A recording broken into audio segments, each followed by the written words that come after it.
Welcome to this evening's Westerville City Schools Board of Education meeting. In accordance with Westerville City School District's COVID-19 guidelines, in-person attendance requires the wearing of a mask or a facial covering while indoors. This evening's agenda will be displayed on the screen in front of you. You can also access it from our district website. There will be two opportunities to address the board this evening, the first being Agenda Item 6.1. The first set of public comments is relative to Agenda Items 7.1 through 11.3. Please state the agenda items you're referring to at the beginning of your comments. The second opportunity is Agenda Item 12.1. There is a sign-up sheet located on the table in the back of the room, and each speaker will have 5 minutes to address the board. A timer will also be shown on the screen. And with that, Ms. Marshall, will you please call the roll? Mr. Bell is absent. Mrs. Meyer? Here. Dr. Nesterbaker? Here. Mrs. Altman? Here. Mrs. Davidson?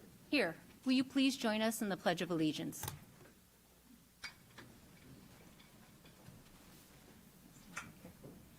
I pledge allegiance to the flag of the United States of America and to the republic for which it stands, one nation, under God, indivisible, with liberty and justice for all.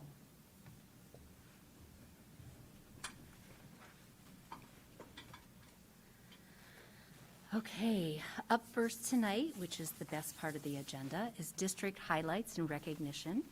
And I'm going to pass it over to Dr. Nesterbaker for that. Just go out there.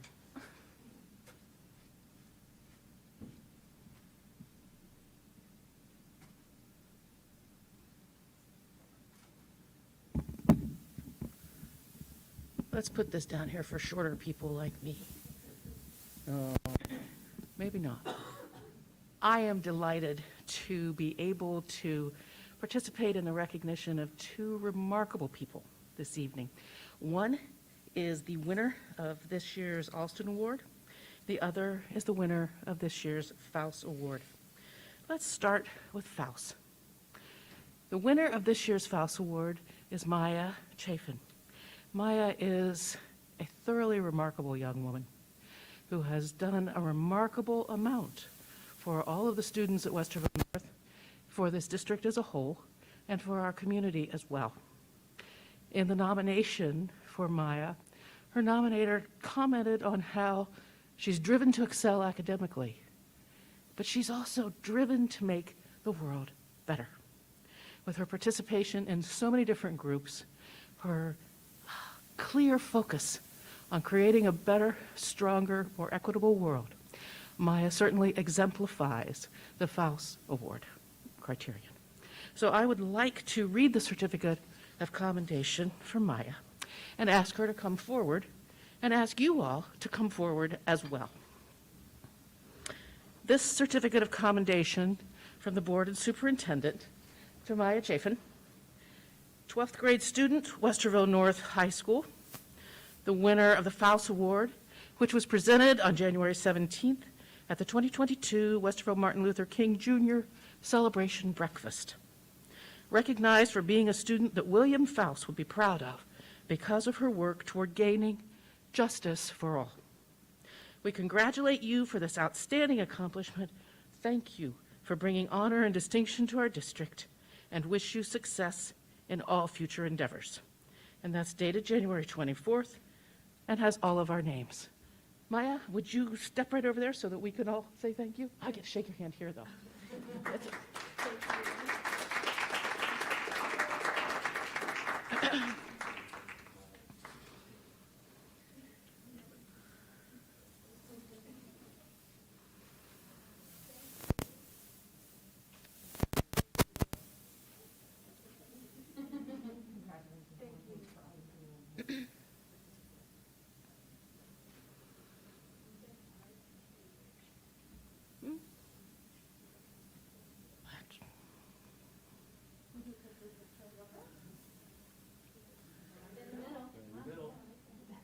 Oh, I guess I should get in there.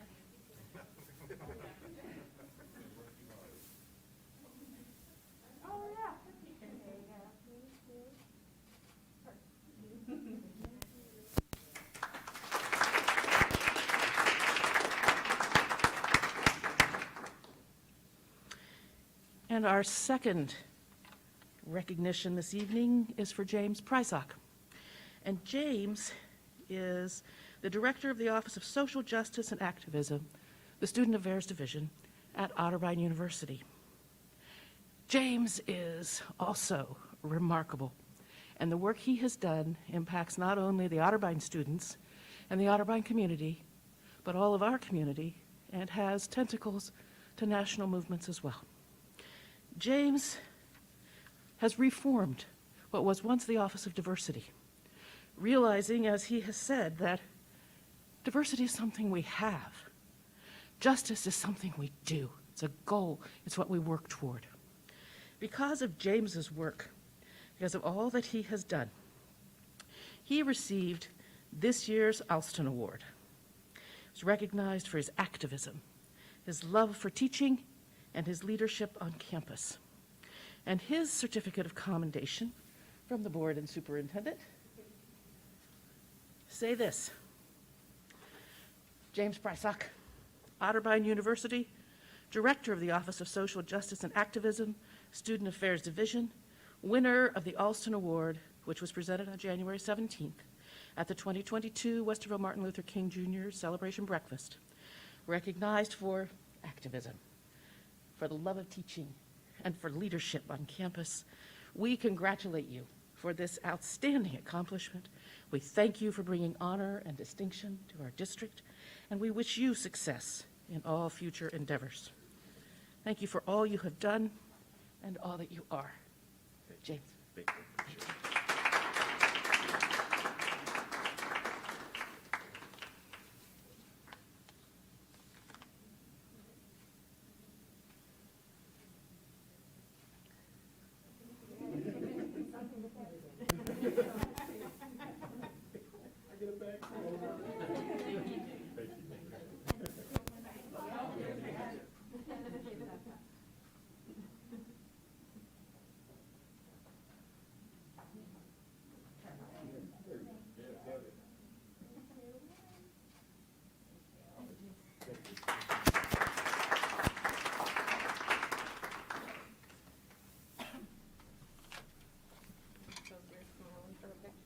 I know.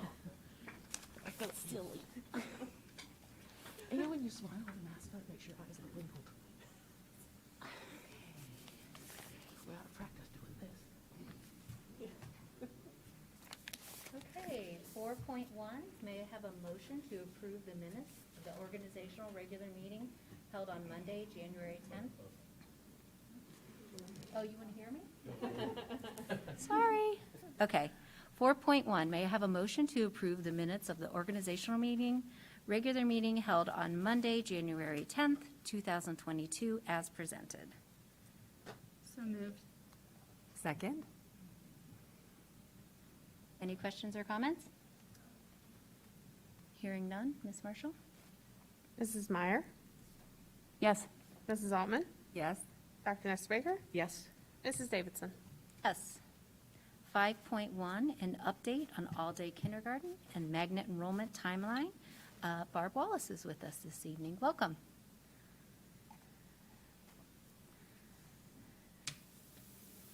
Good evening, President Davidson, members of the board, Dr. Kellogg, and Mrs. Marshall.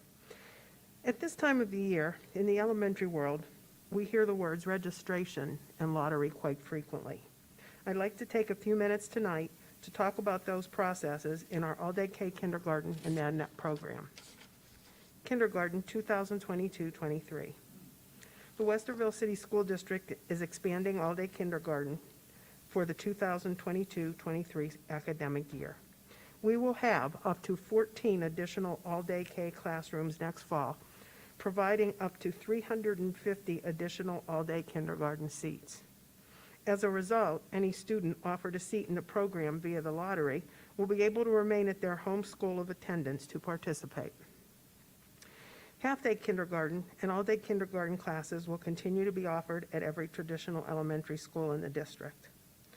Westerville City School District since 2015 has also been using Longfellow Elementary exclusively as a 4-classroom all-day K program site. Our limited space in buildings made Longfellow an additional opportunity for our students. However, with the all-day K expansion at students' home schools of attendance next school year, children will no longer have to be bused to Longfellow, and the program site can be repurposed for other district use. Our Best of Both Worlds Special Education Transition Program will utilize Longfellow as their home base. Our related service providers, such as occupational and physical therapists, adaptive phys ed teachers, and others, will have office space at Longfellow. And Longfellow will also provide a space for professional development sessions. Offering more all-day K classes to our students in their home schools will allow them to make friends with the students they'll be attending school with throughout elementary, eliminate transitions, and reduce busing. Kindergarten registration. Kindergarten registration began January 10th, 2022 at 10 a.m. Kindergarten is required for children before entering first grade. If a child will be 5 years old on or before September 30th, 2022, they may be registered for kindergarten. All-day kindergarten is a fee-based lottery program with tuition assistance available to those that qualify. To be eligible for the all-day K lottery, a student must be fully enrolled and complete an application. Registration for all-day kindergarten takes place January 10th through March 4th. The lottery will occur on March 8th, and all families will be notified via first-class mail the following week. Registration information may be found on the Westerville City School website. Simply go to the main page and click on the blue kindergarten button in the middle of the page. Magnet programs. Westerville City Schools offers magnet programs at Hanby and Emerson. Each building has a unique focus. Hanby provides learning experiences that focus on math, science, and the arts. Emerson focuses on world cultures. Students enrolled in Westerville City Schools are eligible to participate in the magnet program, and their selection to the program is determined by a lottery process. Students must complete enrollment in Westerville City Schools with an enrollment specialist no later than March 25th to be eligible for the lottery. The lottery is predominantly first grade students with a few openings in other grades. There are 26 first grade seats available in each of the 3 focus areas. Magnet registration. The magnet timeline follows. Tuesday, March 1st, applications will be available online at 9 a.m. On Wednesday, March 16th, there will be a magnet fair and open house at Emerson from 5:30 to 6:30 and at Hanby from 6 to 7. Interested families can learn more about the program, have questions answered, and meet some of the staff at that time. Friday, March 25th, the application deadline is 4 p.m. Friday, April 8th, invitation letters will be mailed home. Friday, April 15th, acceptance of the invitation is due by 4 p.m. Registration information may be found on the Westerville City Schools website. Go to the main page, click on the green Enroll a Student button. Questions?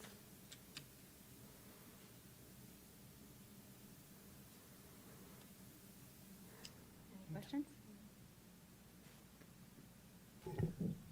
No, I just want to thank you for bringing all that information. It's a lot of dates to keep track of.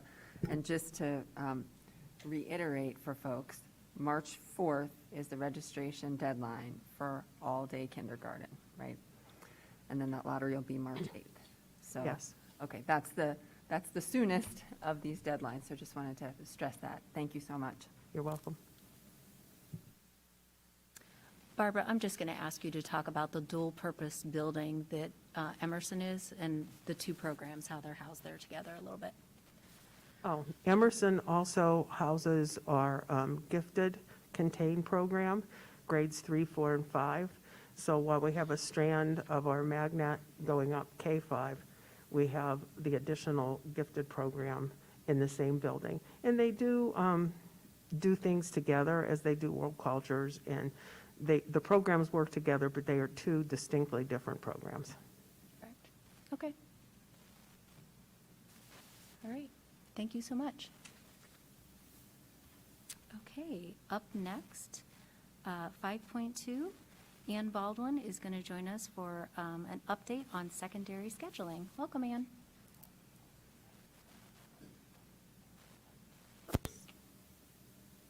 back here. Good evening, President Davidson, members of the board, Dr. Kellogg, and Ms. Marshall.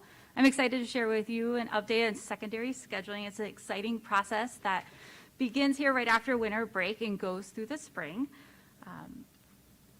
Let's see here. Can we go back 2 more?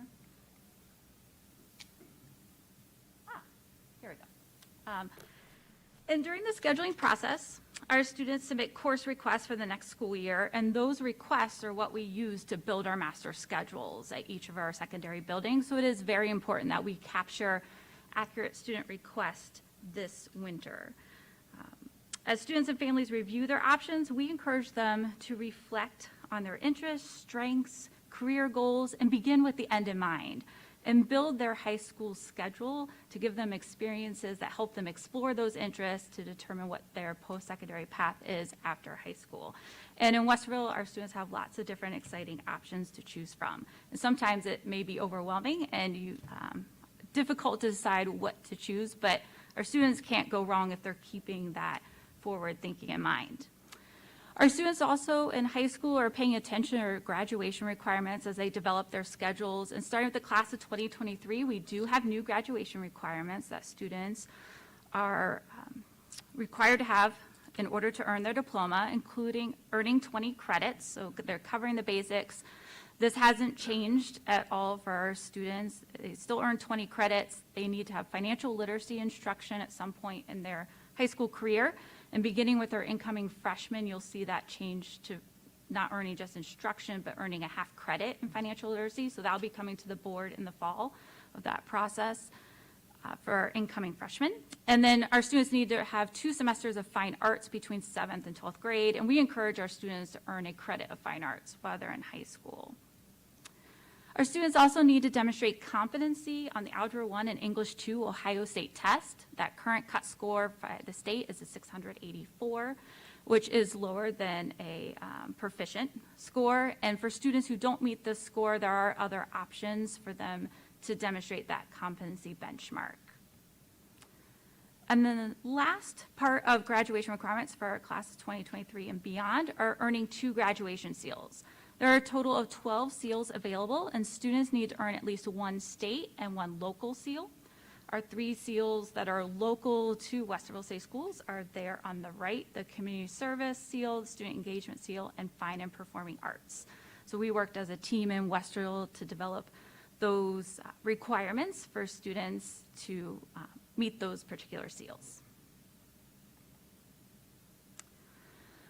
So general timeline for our high school scheduling process is that our students receive scheduling information in January, and typically that's done in classroom presentations. Our school counselors will meet with students. Our teachers will share information about the next sequence of courses in their content area. We also have opportunities on Schoology and resources online for our students and families to get that information.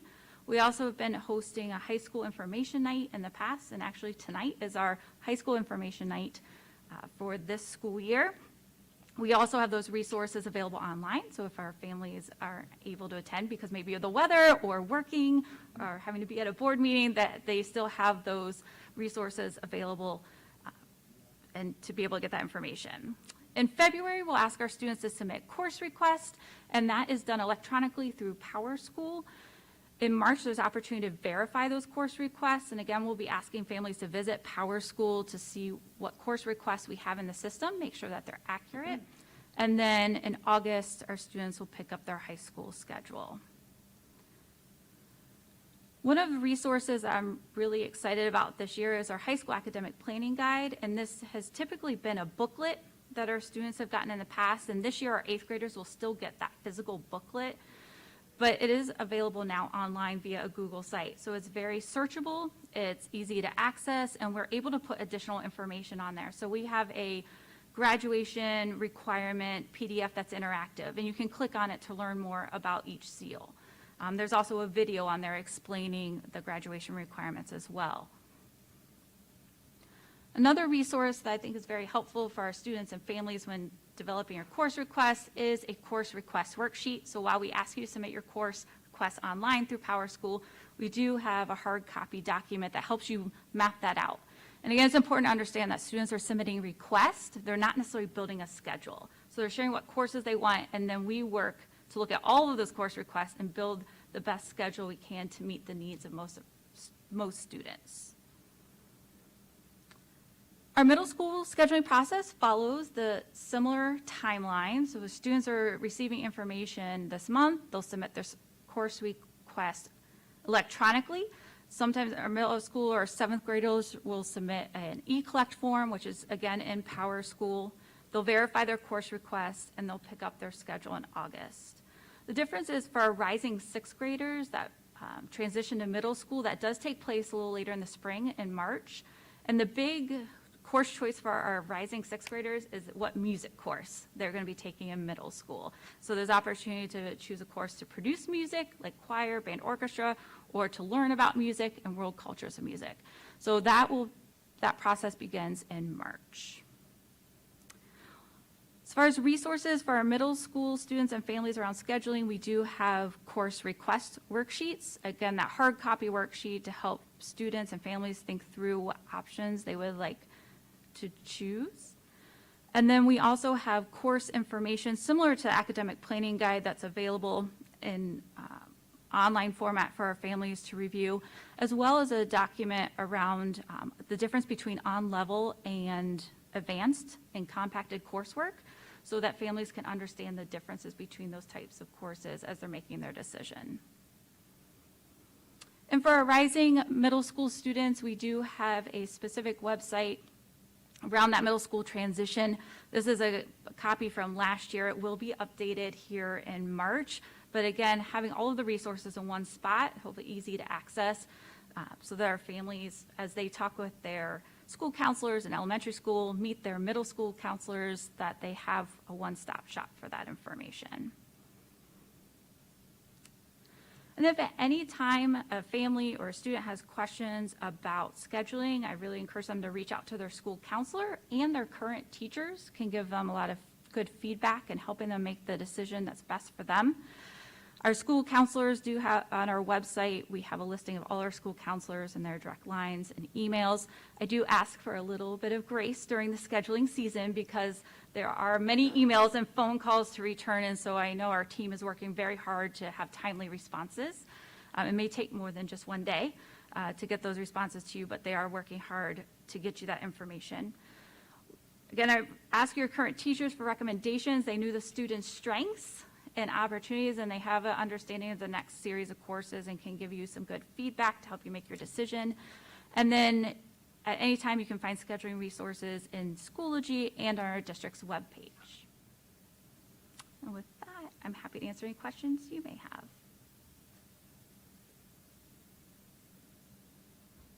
And could you give us some examples of some of the requirements for seals?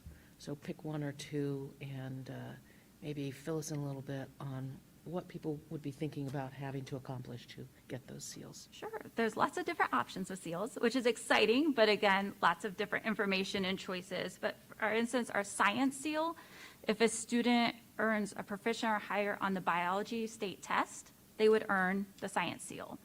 The state also recently added the option that if you earn a B in an advanced science course, you can also earn that science seal.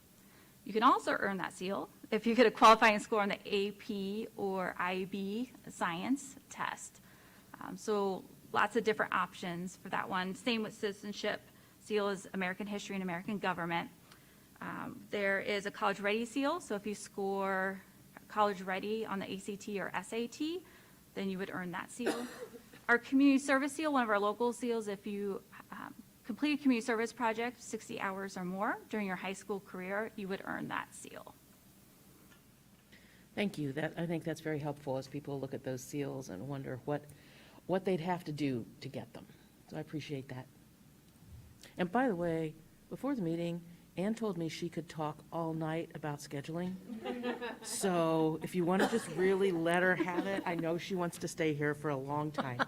I don't know that my colleagues would, but I really love the scheduling process. It's such a neat opportunity to talk with students and think about what they want to do and then help them find a path within our school to explore that. So it's exciting. It is.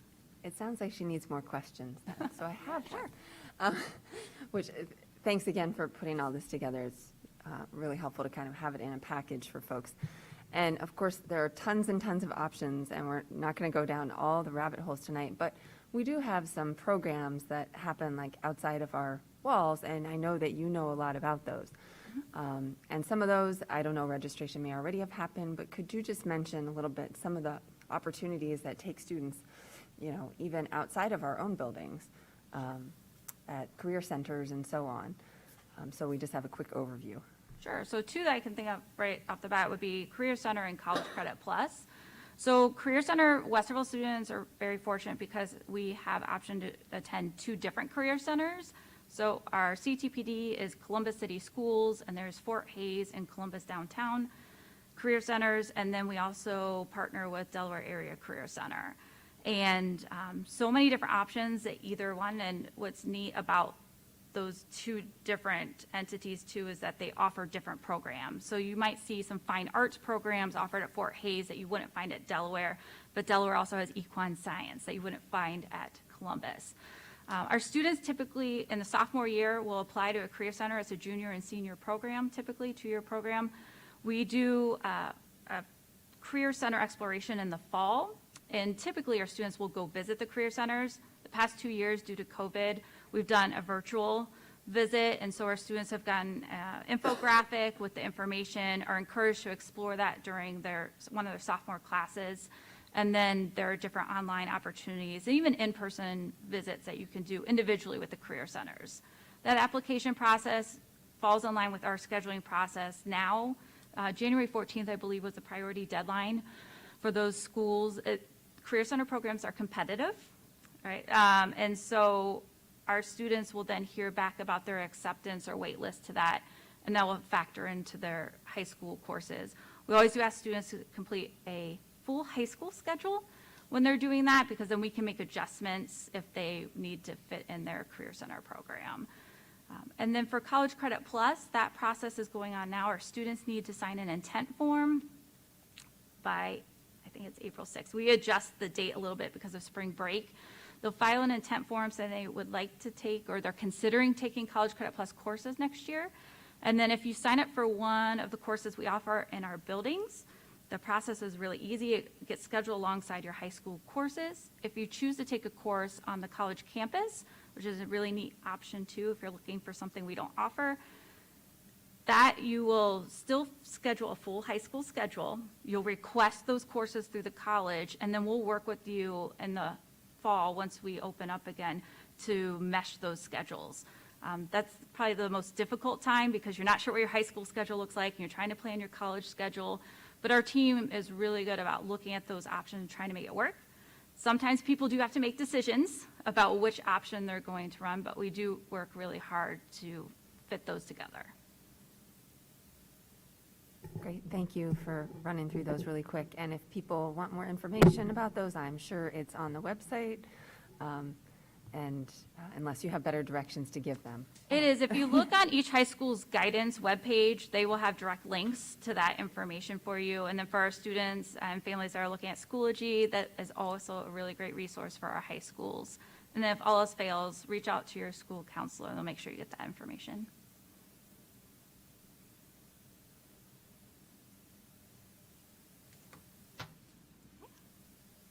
Krista, do you have anything? Okay. And just real quick, so we talked about kids exploring their interests, and I know we have a couple tools to help kids get started to figure out what they're interested in. Do you want to talk a little bit about that? Yeah, so that is something that we're continuing to work on. We've used a tool called Career Cluster Finder and a Career Interest Profiler in the past. And our 6th grade students do that right now through Literacy Skills for Career Exploration to find out what career cluster their interests are aligned with. We're also exploring another tool called Use Science that goes a little deeper and looks at not only a student's interests, but their aptitudes and how those might connect. And so while a student's passion or interest might fall in one area, they also might have some skill sets in another content area, and looking at how that intersects is something that our team is exploring. We've been piloting and looking forward to sharing that more with our students and families.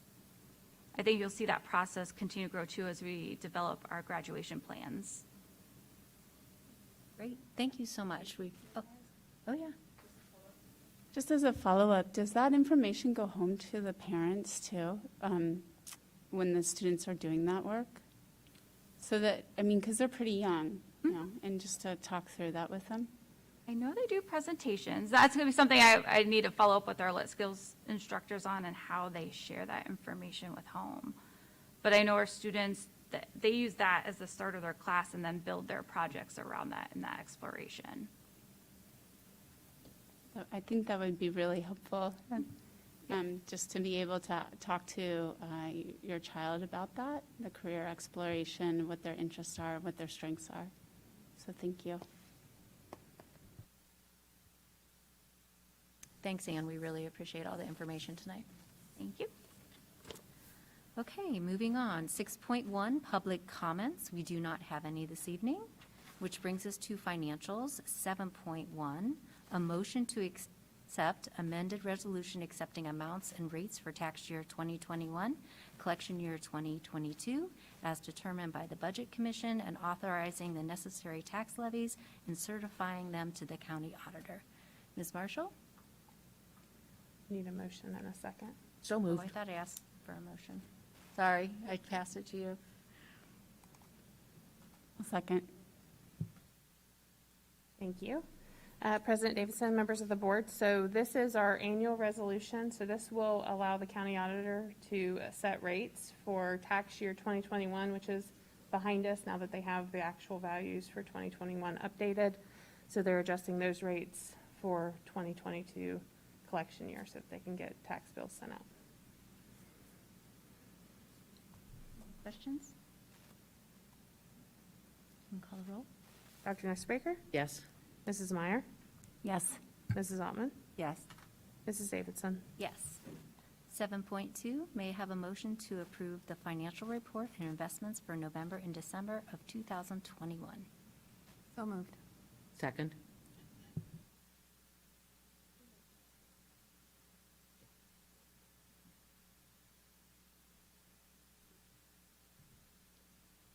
So I will go over the November and December month-end financial reports.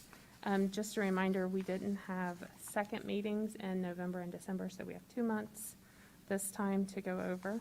So November 30th month end for the general fund, we ended with year-to-date receipts of $90.8 million, year-to-date expenditures of $79.5 million, and we ended with an unencumbered general fund balance of $146.8 million. For all funds, we had year-to-date receipts of $120.7 million, year-to-date expenditures of $134.1 million, and we ended with an unencumbered fund balance for all funds at $229.5 million. And that was for November. For December, month end, for the general fund, we had $94.3 million. For the general fund expenditures year-to-date, we had $98.1 million. And for unencumbered fund balance for the general fund, it was $132.2 million. For all funds, for December 31st, we had year-to-date receipts of $126.6 million, year-to-date expenditures of $160.9 million, and we ended with an unencumbered fund balance of $208.3 million. You can see how it can swing pretty significantly from month to month there. So, are there any questions about that?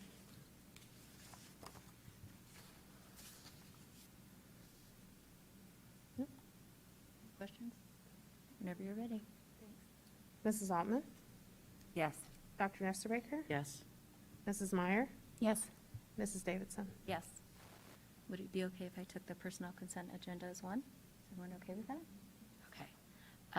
Personnel consent agenda, may I have a motion for 8.1 through 8.12? So moved. Second. And Mr. Reeves is here to talk to us tonight. Thank you, and good evening, President Davidson, members of the board, Dr. Kellogg, and Mrs. Marshall. I would like to present to you for your consideration tonight's personnel consent agenda. The items in tonight's agenda mostly represent our regular action items with regard to resignations, hiring, contract status changes. There are a few items, however, that I would like to note in tonight's agenda. We have 2 retirements to celebrate this evening. Greg Lewis will be retiring from his role as the Director of IT with 21 years of service to the district. Kim Murray will be retiring from her position as a Spanish teacher at Genoa Middle School with 15 years of service. Their combined years of service to Westerville City Schools is 36 years, which would take us back to the year 1986. In 1986, Top Gun was the highest grossing movie. Steve Winwood's Higher Love won Record of the Year. Madam President and I were juniors in high school. Jeez, 36 years. And the newly named, Dr. Nestor Baker, you could make any adjustments perhaps on this. The newly named Westerville South High School class of 1976 celebrated their 10th high school reunion as the last one high school graduation in Westerville. It was 75. 77 was first one for North. Yeah. So 76 was the last one high school graduation, because 77 was North. I know the math. North didn't have a 76 graduation. 75 and 76 have always disagreed on who actually gets that honor based Right. on when students actually showed up at North. Of course. We have just a few classified and licensed resignations and changes of assignment. And as the board is aware, Greg Vibrance and his team did an awesome job, and we are actively advertising our open positions in our food service, our transportation, and our custodial staff, areas that are really in need of staff support to keep our operations running. And so in tonight's consent agenda, I'd like to welcome 2 new food service members, 4 new drivers, and 13 new substitute drivers. So we hope that that advertising campaign continues to pay off for this. And finally, the posting to the positions at Minerva France Elementary School closed last Friday, and we received quite a bit of interest. In total, 860 applications were submitted for licensed and certified positions. Of those, we had 101 internal candidates who submitted a total of 193 applications. So Barbara Wallace and Tyson Hilkert are preparing this week to begin the monumental task of interviewing and selecting our very first staff of Minerva France Elementary. So with that, I'm happy to answer any questions you may have. When would you like me to put you in touch with some people from the class of 75? You know what? I probably have 2 emails already. Hearing none. Thank you, Scott. Thank you. Ms. Marshall? Dr. Nestor Baker? Yes. Mrs. Meyer? Yes. Mrs. Altman? Yes. Mrs. Davidson? Yes. Would it be okay if I took old business as one motion? Okay. May I have a motion for old business 9.1 through 9.3? So moved. Second? I just want to let the public know there was a typo in there. So on 9.3, there's a spot that said last report, and it should say last resort. So just so everyone knows. Okay. Mrs. Meyer? I just have a quick question. Can I ask? Oh, sure, yeah. Sorry. So in 9.03, I'm just wondering about those with the digital divide, how they would receive this information.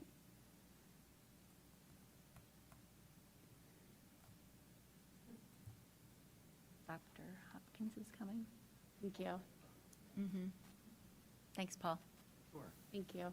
Could you repeat the question again? For sure. Yes. So with this policy of positive behavior intervention and supports, with folks that have a digital divide, how do they receive this information? Do they receive it in a hard copy? Because it says they're updated annually. And I know that Right. I would want that information. Yes, and information to families, in particular, yes. We would make sure that we'd have, hard copies available at the office, at each school office as well, to ensure that families are aware of any changes or any of the documents or forms, items like that. But you're right, there's always the big assumption when we're talking about scheduling and everything, and all the resources are there. We do intentionally try to make sure that the resources are in hard copy as well for our families to receive that. Thank you.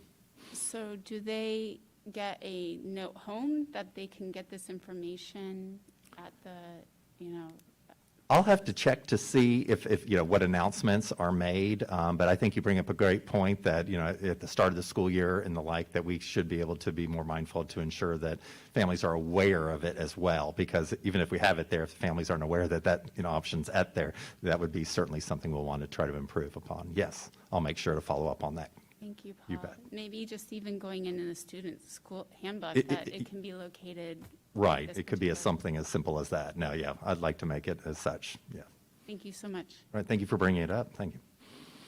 Thank you, Paul. Anything else? Go ahead. Mrs. Meyer, Yes. Dr. Nesterbaker, Yes. Mrs. Altman, Yes. Mrs. Davidson. Yes.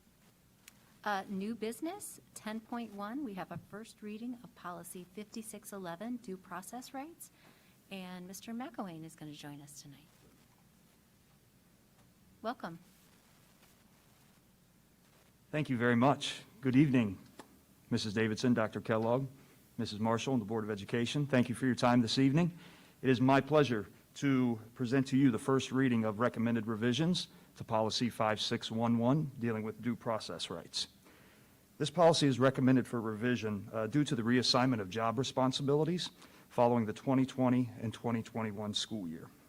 The reason for those adjustments was there was a lot of influx of retirements at the district level, a lot of administrators retiring, some new administrators being hired and being promoted within the district. With that, suspension and expulsion appeals and those processes are now running through the Office of Assessment and Alternative Education instead of the Office of Health and Safety.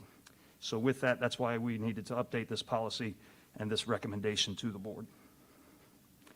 I'll be more than happy to answer any questions that anybody has on this.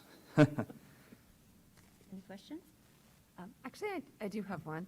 So, and I don't know if you want to speak to this or Dr. Kellogg, but in thinking about where to place this function, right, I just would love for us to talk for a second about why this makes sense, right? Why with the Office of Alternative Assessment and Education? So when we made the shifts in responsibilities, previously when Deb Meisner was in the role of student safety, she chaired the expulsion hearings.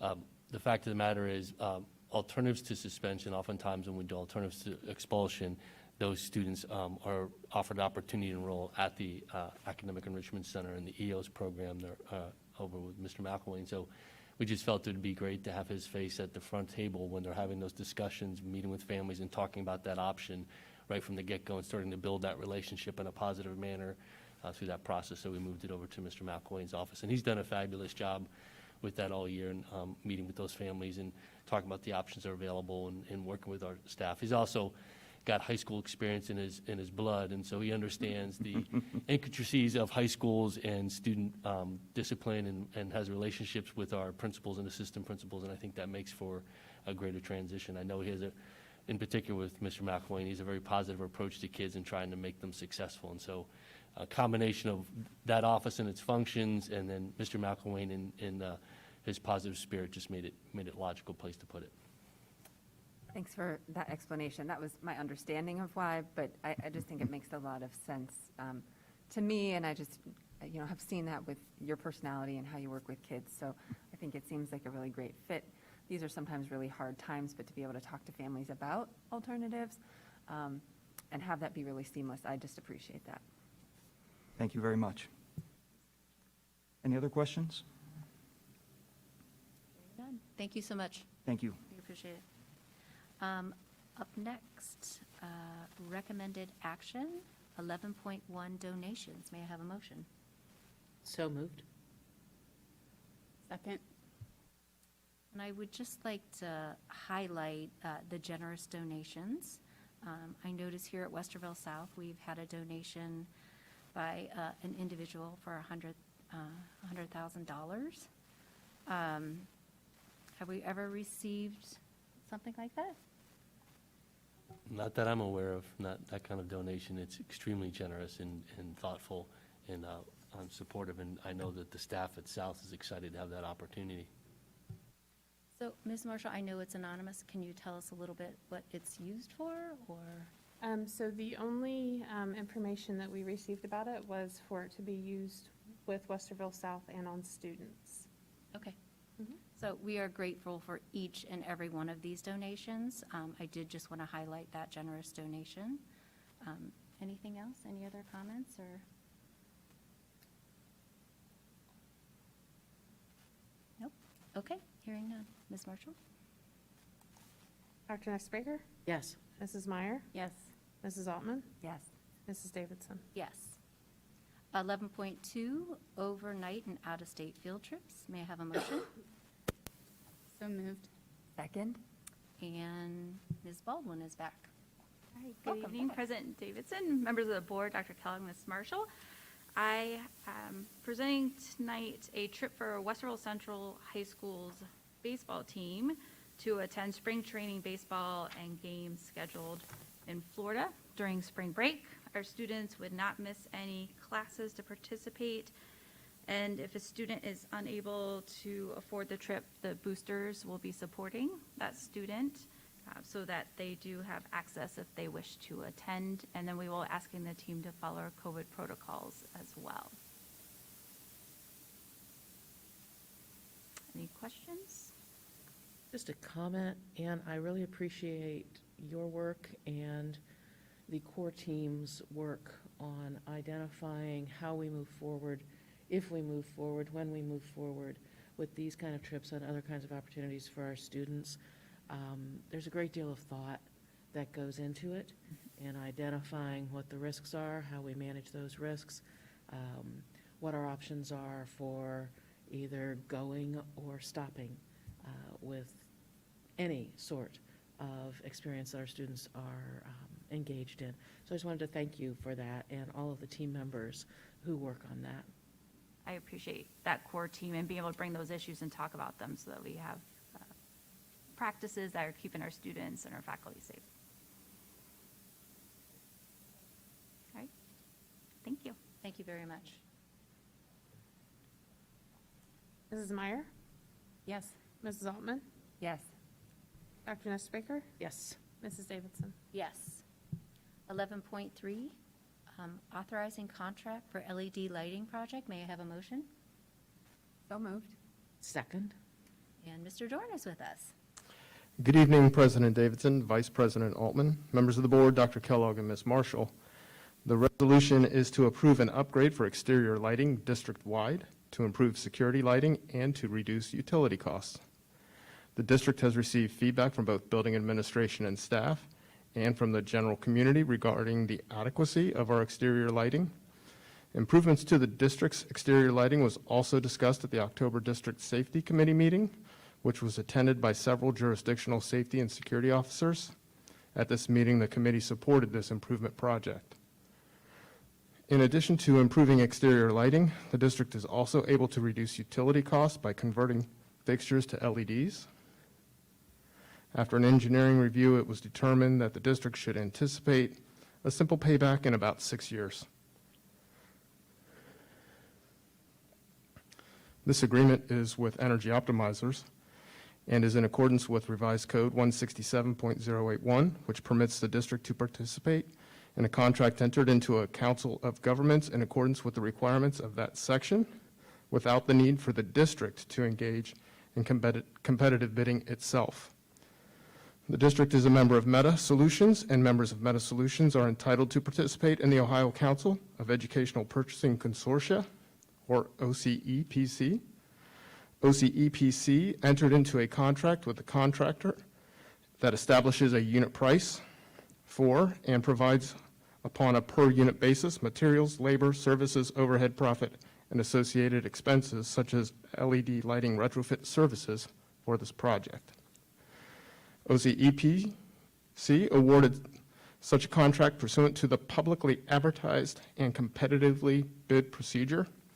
Therefore, it is recommended that the board approve this agreement to both improve exterior safety lighting and to save utility costs.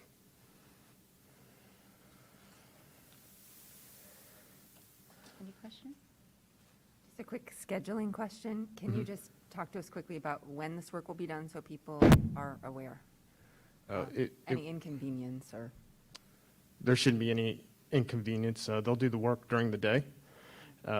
It's all exterior, so they'll replace like canopy lights, wall packs, and pole lights.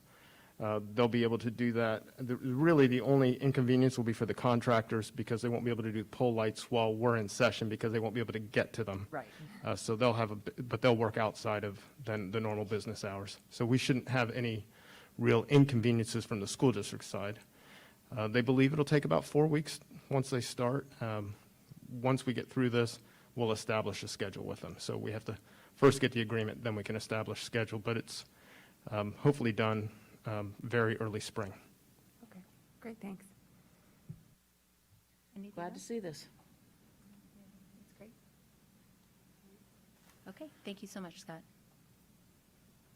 Mrs. Altman? Yes. Dr. Nestor Yes. Mrs. Meyer? Yes. Mrs. Davidson? Yes. We do not have any public comments tonight, which leads us to board comments. And who would like to go first?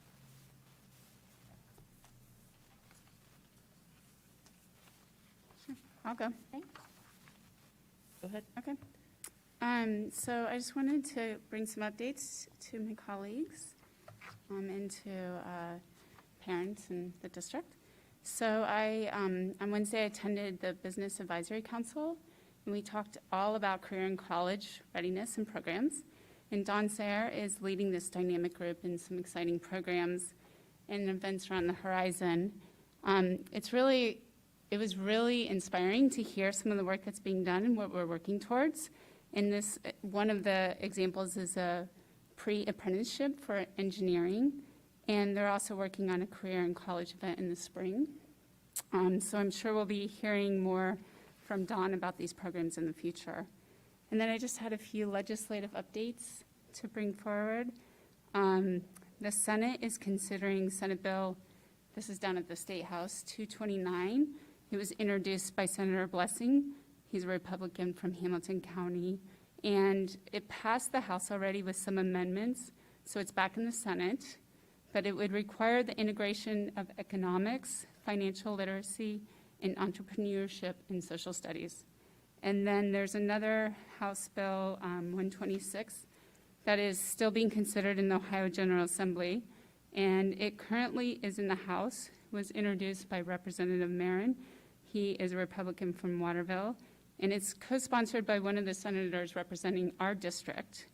And I'm going to ask Nicole to correct me if I get something wrong here, but basically it says that if passed in its current form, it would no longer allow our district to file with the Board of Revisions to adjust the commercial property tax when a commercial property is undervalued.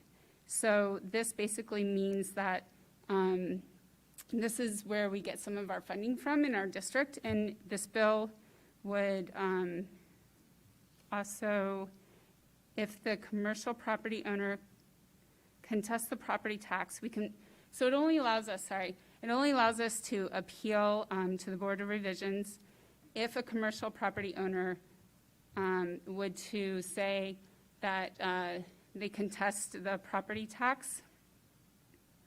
And we would have to, it's a very cumbersome bill because we would have to, as a board, continue to pass a resolution each time to go and appeal at the Board of Revisions. It also could waste our taxpayer dollars, and we could potentially be losing out on some funding. Was that correct? Okay. Yeah? Yes, no, Okay. that is correct. It also adds the requirement. So I just want to make sure everybody understands that there's already a process right now for property value disputes, right? And so this eliminates our ability to participate in that process. If like Ms. Meyer said, if a property is obviously undervalued, like through a sale, that's usually when we see that, right? A commercial property sells, and it sells for a lot more than what the county auditor has it valued at. Right now, we're able to file on that so that that property can be appropriately adjusted on the county auditor so that the tax rates are appropriate for the tax bill for everybody, right? So this eliminates our ability to do that. But if a property owner files contesting their property value for whatever reason, we have the ability to appeal, like to participate in the process at that point. But we would have to send a notice to the property owner, and the board would have to pass an individual resolution for each parcel that we would contest.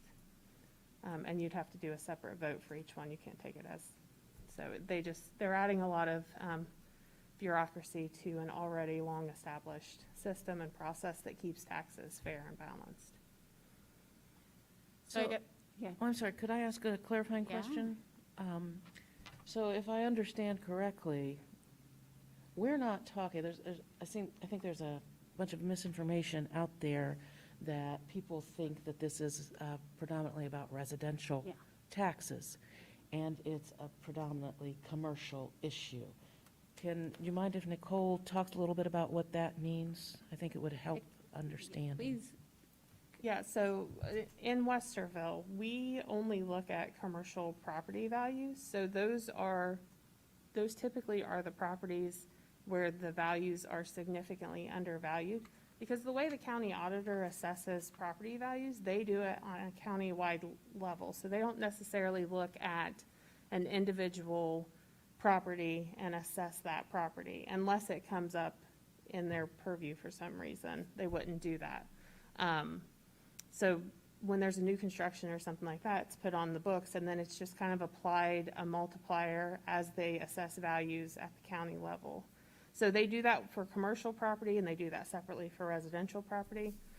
But what we look at is only commercial property where there is a significant difference. And we're talking, you might have a commercial property building that has been on the county auditor's books for, 20 years, valued at $300,000 today, and then it goes on the market to be sold, and the best indicator of value is the market rate, right?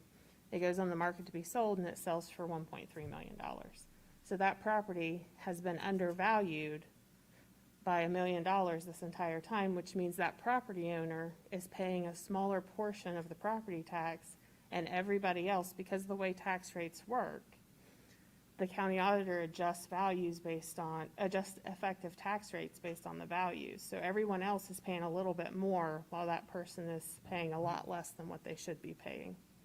So everyone else makes up for that property owner. So this process allows us to keep taxes fair for our community. And the legislature I'm not quite sure I understand the motive of the bill sponsor and the co-sponsor. As regards to school districts, I think there's a lot of misinformation out there about how this process works. But there's already a process. There's a hearing. Everyone's invited to attend the hearing. The property owner of the school district, it's seen with the Board of Revisions, which is made up from the county auditor, the county treasurer, and a commissioner from the county. So they review it. They adjust the value. They set the value based on evidence provided. And then there's even an appeal process at the Board of Tax Appeals at the state level. So this would limit our ability to participate in that process unless a property owner is trying to reduce their property value for some reason and we would not agree with it. Then we would have to come to the board and ask for an individual resolution for all that. And so there's also, if you watch any of the hearings, probably not the most exciting thing in the world to do, but if you watch any of the hearings at the State House, there's well-known drop-down LLCs is what they're calling them. And it's basically a shell game where a company is buying an LLC, the business, in order to acquire the property without causing the property value to be appropriately reflected in the tax rolls. And so that's a way that that's a way some businesses have been able to get around the process for the Board of Revisions. And I think school districts recently figured out that that's what companies were doing. And so that's been brought up at the Board of Revisions. And so now we have the legislature dipping their hand in it, so. Thank you, Ms. Marshall. So Yeah. basically, it could really hamstring our district. As our district continues to grow, our needs continue to grow.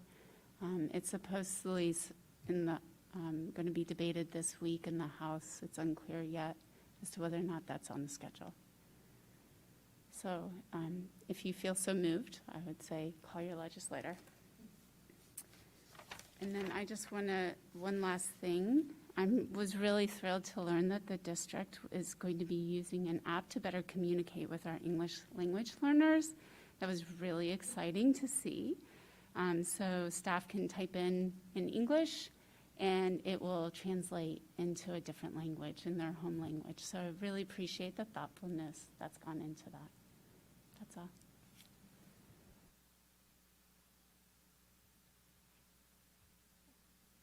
I don't have much to say. Christy, thank you for bringing those things up, especially as we talk about the property evaluation and the process. That has been tried repeatedly over the years, and it's always been pushed back as people realized the potential damage that it causes to local communities and the essential unfairness in having, as Nicole was saying, everybody else paying more because some entities are finding ways to pay less. And, you know, if this does go through, we're going to see more of that because, as you say, we'll be hamstrung yet again. We are hamstrung regularly by the legislature lately, and that is unfortunate. And Nicole, you used the term shell game. And I think it's a shell game in more ways than just the drop-down LLCs. So this, like you, I don't know what the rationale is for bringing this forward yet again, but I think we are in a much greater likelihood of seeing it happen this time. And that should be a great concern. It's one of those things where you think, okay, when it first started coming up again, I thought, okay, we'll all push this back again and we'll stop it, but it has rolled on, and we are in a very worrisome place with that particular legislation at this point. So I'm really, thank you for bringing that up. The other thing I wanted to point out is I had a good morning this morning because I got to be part of the audit conference as our audit has wrapped up, and our audit committee met this morning to talk with our auditors about what's happened with this year's audit. I'm not going to spoil the plot. We will have a report coming up in February, I believe, from our audit committee about that. And yeah, I kind of spoiled the plot by saying I had a good morning. But that's something to look forward to in February, and you know, be ready to hear from the audit committee. And as always, we thank them for participating in that. And Nicole, I thank you and your team and everybody who is engaged in the audit for the extensive work that goes into not only the audit itself, but in making sure that we have significant processes in place to identify needs and to address those needs when they arise financially. So thank you for that. Other than that, I don't have anything else I want to pontificate about this evening.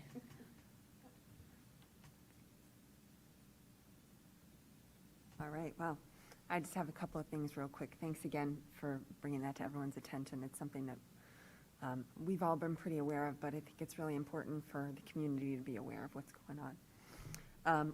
So I just wanted to reiterate congratulations to Maya Chafin and James Pryzock on their awards. They just are having such an impact. And so again, congratulations to you. Also to Greg Lewis and Kim Murray on retirements. It's always an honor to get to take a minute to thank our retirees for the many years that lots of them have put in. So thanks to those two. And then I just wanted to highlight, we had a presentation today on all the upcoming deadlines for elementary, for secondary, on scheduling. So I just really encourage parents and guardians, the adults in these young people's lives, to take a few minutes to talk to them about, especially middle and high schoolers. I might know this firsthand. They tend to take care of some of this stuff in class, but it's really important to ask them what their plans are, so that you have some idea what they're going to be doing next year and where that might lead them, as Ms. Baldwin said, with keeping the end goal in mind. So just wanted to point those out. And finally, just am really excited about just the snippets we're starting to hear about Longfellow and all-day kindergarten. So all-day kindergarten being expanded across the district. Ms. Wallace mentioned some of the things that will be going on in the Longfellow building. It's a great, I think, repurposing of a building that is much beloved in this community, to know that there'll be some direct services happening there. So I think there'll be more about that in the future, but we just got a little glimpse this evening. So thank you. Great. Thank you very much. I'll be real quick. I have two things, as my colleagues notice, and I called each of them this weekend or over the past week. We have a board policy that about liaison positions. We updated it last year, but we have noticed as a new board member has come on that maybe it's not the most impactful policy, and it might need some tweaking. So I'm going to ask each of you to look at the policy. And Mark Hershiser, which really means Jennifer Ferris, is really helping us with this. So if we could please send any comments, suggestions to Jennifer, then Jen and I can work together and maybe help tweak it, and then send it out to each of you for some input. We'll bring it to the board that way. And then hopefully at the next board meeting, we will announce what the positions are. So if you have any suggestions or a place you would like to serve, please let me know. Jen and I will talk that over with Dr. Kellogg, and would be happy to try to accommodate everyone. The second thing is we're excited. We're celebrating Hope Squad in our high schools this week. It is a suicide prevention program that is led by students, and it's fairly new to our district and has really taken off. This week, South is celebrating, and next week, North and Central are celebrating.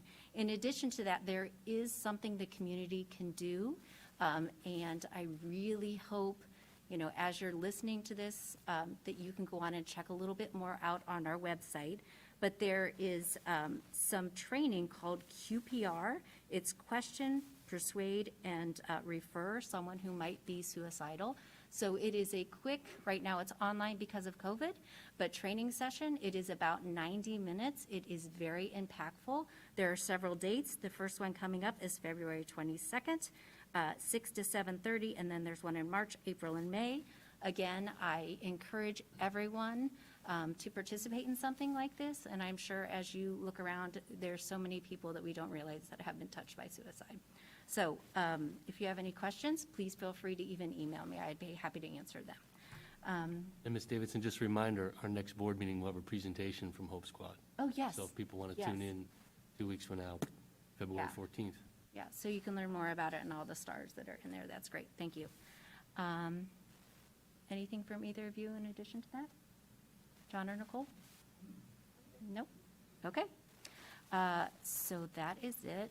14.1, the board will meet here in regular session on Monday, February 14th at the Early Learning Center. As a reminder, the space will be limited to 50 people to comply with health and safety protocols based on CDC guidance. Masks will be required and social distancing observed. And then 15.1 may have a motion for executive session for the purpose of employment of a public employee. So moved. Second.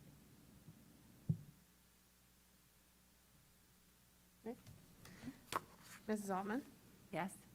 Dr. Nestor Baker? Yes. Mrs. Meyer? Yes. Mrs. Davidson? Yes.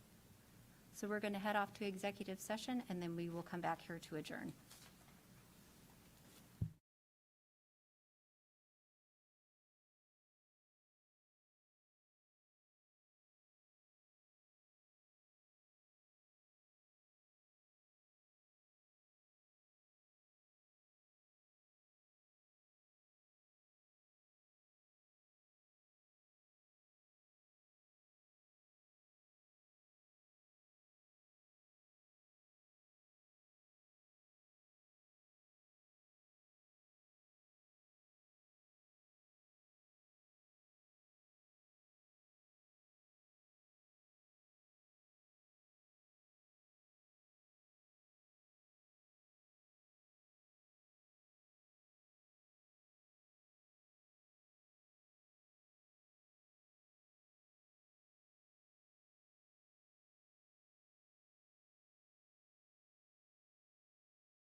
Okay, we have just come back from executive session, and we are going to close out the meeting. May I have a motion to adjourn? So moved? Second. Whenever you're ready. Mrs. Altman? Yes. Dr. Nestor Yes. Mrs. Meyer? Yes. Mrs. Davidson? Yes. And with that, we're adjourned. Thank you.